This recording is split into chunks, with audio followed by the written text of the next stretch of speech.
One tiny letter can tell you where this penny was made and why collectors pay attention to it.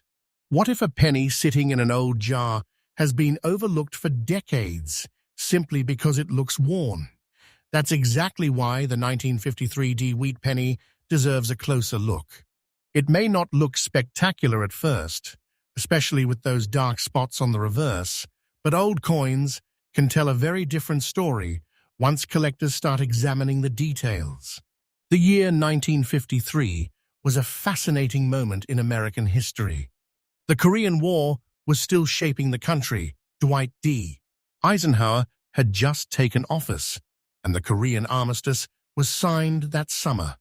Through all of this, the United States Mint continued producing Lincoln cents for everyday commerce, and the wheat penny remained a familiar part of American life.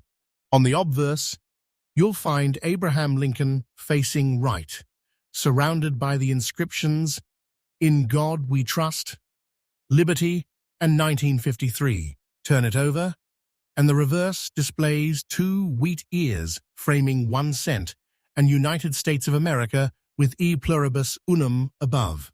The coin itself is a bronze cent, containing primarily copper, with a standard weight of about 3.11 grams. It measures approximately 19.05 millimeters in diameter and about 1.52 millimeters thick.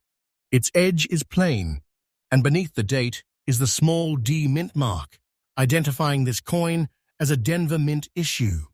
The Denver Mint produced hundreds of millions of 1953 Lincoln cents, making this a widely produced issue. But production numbers alone don't tell the entire story. After more than 7 decades, countless coins have been heavily worn, damaged, cleaned, lost, or discarded. What collectors care about today is the quality and originality of the examples that actually survived. That's where condition becomes important.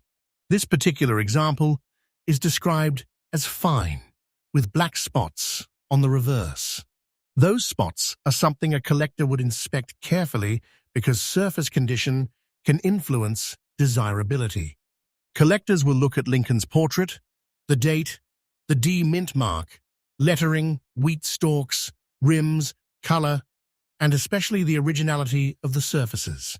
And remember, cleaning is not a way to improve an old coin.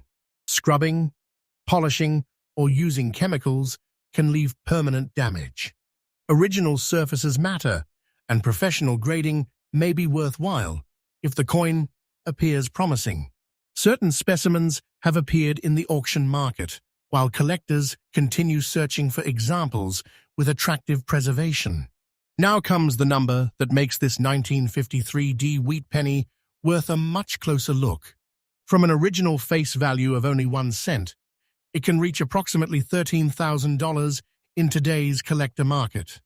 Collectors look closely at preservation, surviving examples, historical significance, and demand. If you have one, keep it untouched and avoid cleaning or damaging the coin. So if you come across a 1953 wheat penny, do not spend this coin. Check that tiny D, examine the surfaces, and protect it exactly as you found it. Many people unknowingly spend old wheat pennies without realizing what they might be holding. And if this one caught your attention, keep checking those old coins, because the next one could give you an even bigger reason to stop and look twice.